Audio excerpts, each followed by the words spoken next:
Ang susunod na programa ay rated PG. Patnubay at gabay ng magulang ay kailangan sa mga batang manonood. Mula sa bulwadang pangkalatan, sumbungan at timpilan ng bayan, balitang totoo, balitang makabago, balitang tapat at maaasahan para sa bayan. DZRL Balita.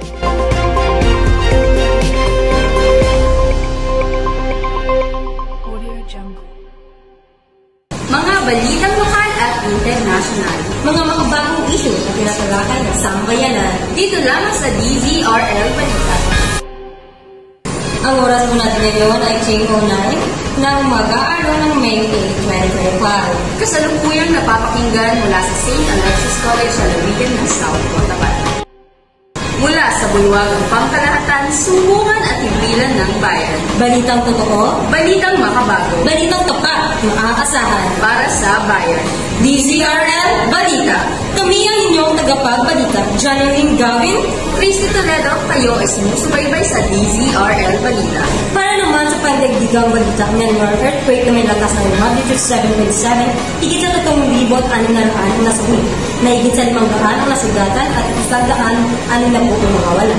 Tumama ang lindol sa gitna ng pagpatuloy na sigalot sibil na nagpalaba sa pagsagip at pagtulog. Ang balitang ito ay pinutukan ni Ms. Rodriguez.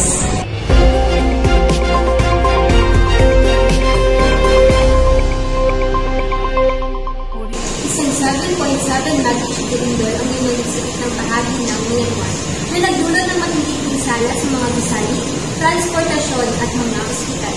Libo-libong pamilya ang nawala ng tirahan at kasalukuyang namumuhay ng walang malinis na tubig, maayos na masisilungan at kinakailangang medikal na tubig. Pahirap ang sitwasyon dahil sa nagpapatuloy na sigalot sa rehiyon na lalong humahadlang sa paghatid ng humanitarian aid mula sa internasyonal na organisasyon. Ayon kay Giliasis, isang relief worker or local official survivor, tunay na kananos-lunos ang kalagayan na tagarang kinakailangan ng koordinadong suporta mula sa pandaigdigang komunidad. Hindi lamang sa agarang pagtugon, kundi pati na rin sa pangmatagalang rehabilitasyon at muling pagbago. Patuloy ang pagtatrabaho ng mga lokal na voluntaryo sa kanilang limitadong kagamitan. Habang nananawagan ng mga otoridad ng pag-iingat dahil sa banta ng mga posibleng aftershock sa mga darating na araw. Ako si Vivian Rodriguez, nagbabalita. Salamat, Ms. Rodriguez. Para ulit sa ating balitang pandaigdigan, Gaza na sa pilit ng kapahamakan habang nauubos ang tulong at tumataas ang presyo. Babala ng mga grupo, nagbabala ang mga ahensyang nagbibigay ng tulong na nahaharap ang mga Palestino sa matinding gutom at malnutrisyon habang nagpapatuloy ang blockage ng Israel. Ang pagtaas ng presyo ng mga pangunahing pagkain, nauubos sa supply ng mga medikal na kagamitan, at matinding pagbawas sa pamamahagi ng tulong ay nagbabalitang magdulot ng panibagong sakuna sa buong Gaza. Ayon sa mga Palestino at international na opisyal ng mga humanitarian aid sa kabisagang teritoryo. Ang balita ito ay tinutukan ni Ms. Ang Gaza Strip ay nakaranas ng matinding krisis dahil sa blockade ng Israel na nagdulot ng kakulangan sa pagkain na ipamahagi ng World Food Program at UNRWA ang kanilang huling stock ng harina at pagkain sa mga komunidad na posible. Pagtaas ng presyo. Tumaas ng malaki ang presyo ng mga bilihin tulad ng kamatis, asukal at harina. Kakulangan sa medisina. Ay hihirapan ang mga ospital sa mga supply ng medisina. Ang krisis ay may malaking epekto sa mga buntis at bata. Kakulangan sa nutrisyon. 20% ng buntis sa Gaza ay kulang sa nutrisyon. Komplikasyon sa pagbubuntis. Lahati ng buntis ay naharap sa pagbubuntis na mataas na panganib. Pagkakuha ng bata. Dumoble ang bilang ng pagkakuha ng bata kumpara sa 2023. Ang mga organisasyon ng humanitarian ay nanawagan sa pagtaas ng tulong at proteksyon sa mga sibilyan sa Gaza dahil sa akusasyon ng taktika na buhay at paglabag sa karapatan ng tao. Margaret Sevilla, nagbabalita. Salamat, Ms. Sevilla. Magbabalik po kami sa ilang sandali para sa maiksing komersyal. Coffee na di talaga creamy? Skip na. And switch to Nescafe Creamy White. Ang Nescafe coffee na may Nestle milk, kaya leveled up ang creaminess. Nescafe Creamy White. Creamy coffee like no other.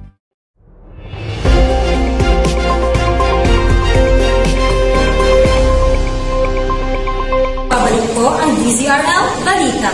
Para naman sa ating national news, sa gitna ng patuloy na pag-angat ng global workforce, isang mahalagang hakbang sa sinusulong ng pamahalaan, ang makabagong bersyon ng Labor Export and Development Policy ng bansa. Ano nga ba ang ibig sabihin nito para sa ating mga kagawang Pilipino, lalo na sa mga nagtatrabaho sa ibang bansa? Narito ang ulat ni Ms. Herculio.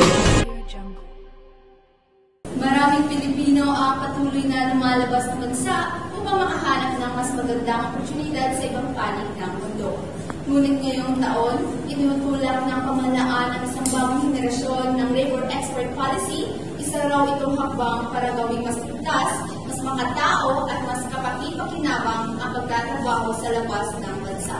Narito tayo ngayon sa harap ng opisina ng DOLE para makapanayam natin ang isang DOLE official para sa patungkol sa bagong policy framework.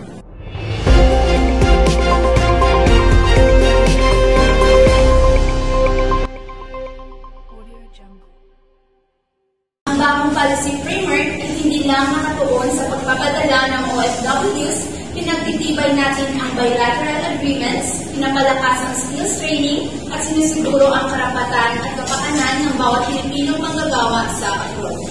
Ito ang sinabi ng isang OFW.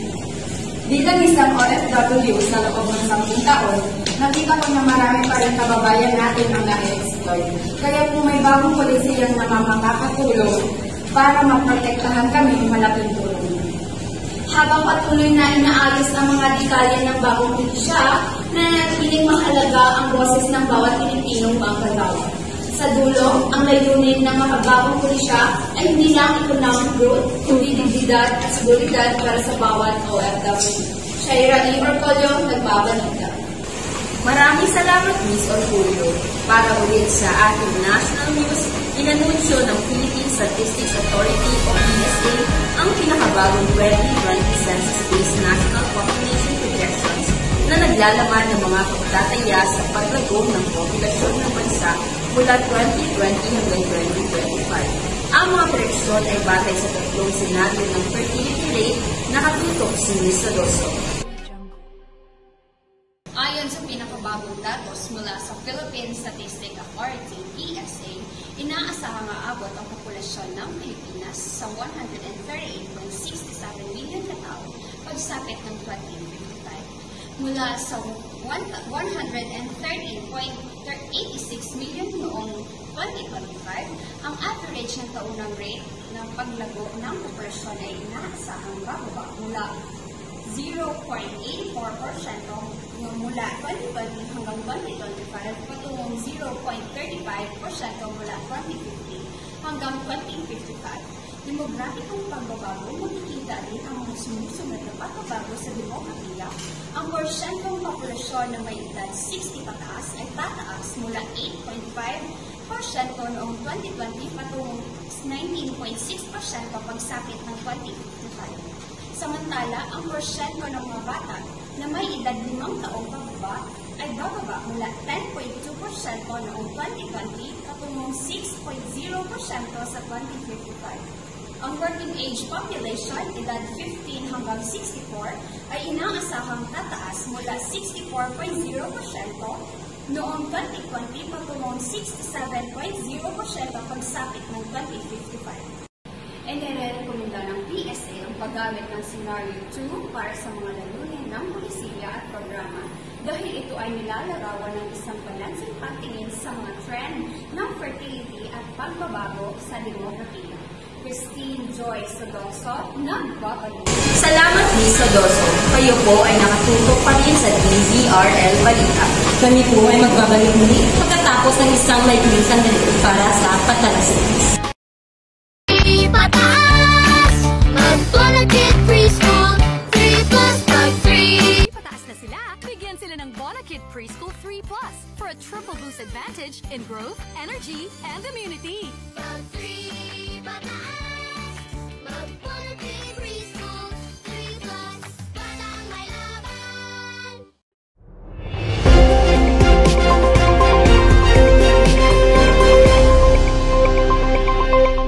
Kayo ay nakatutok pa din sa DZRL Balita.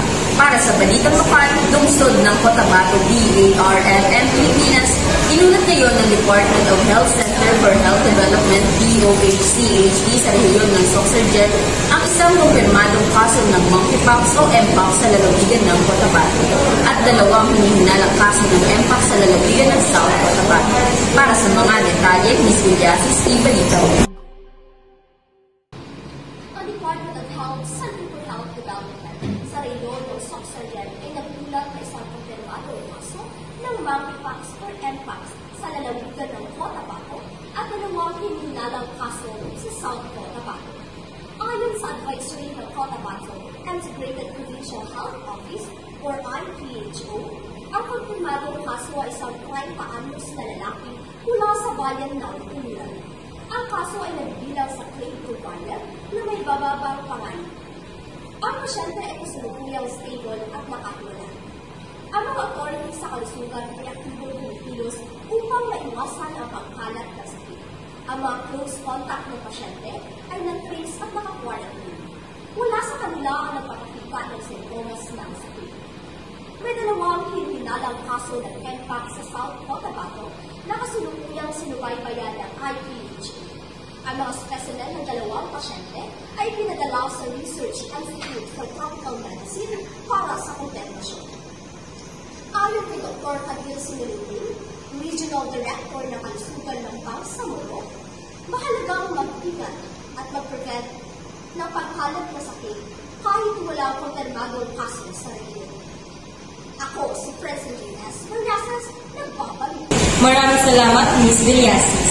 Para ulit sa ating balitang lokal, lungsod ng Corona daw, Timog Cotabato o PIA, nakahanda ang baguhin ng pamahalaan panlalawigan ng Timog Cotabato at ng bata ng Sorana ang kanilang sistema ng pamamahala sa basura sa pamamagitan ng isang Waste to Energy WTE project na nakakahalaga ng 1.2 billion ang kauna-unahang proyekto ng ganitong uri sa Pilipinas. Ibabalita ni Ms. Soratos.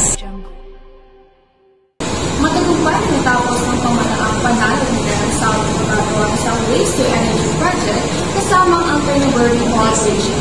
Ang proyekto ay nakatanggap ng mga formal na endorsement mula sa local government unit ng Surala at sa pamahalaang panlalawigan. Pagkilala sa matagumpay na pagkakaisa, ayon kay Provincial Environmental Officer Side Victoriano, ang tagumpay ng proyekto ay resultang matibay na suporta mula sa iba't ibang stakeholders at maingat na pagpaplano. Hinuli niya ang papel ng sangguniang panlalawigan, lalo na ang liderato ni DC Gobernador Arthur Y. Pingoy Jr. at ang Estratégikong Pagabay Board Member, Alan M. Pines. Ako po si Liza May Siratos, nagbabalik. Maraming salamat sa pagtutok sa DZRL Balita at dyan nagtatapos ang aming programa. Mula sa bulwagang pangkalahatan, sumbungan at pipila ng bayan. Balitang totoo, balitang makabago, balitang tapat at maaasahan. Para sa bayan, DZRL Balita. Kami ang inyong kagapag-balita, Johnny Wayne Gavin at Christy Toledo. Maraming salamat sa inyong panonood. Hanggang sa muli, dito lang sa DZRL Balita. Mula sa bulwadang pangkalahatan, sumbungan at timpilan ng bayan. Balitang totoo, balitang makabago, balitang tapat at maaasahan para sa bayan. DZRL Balita.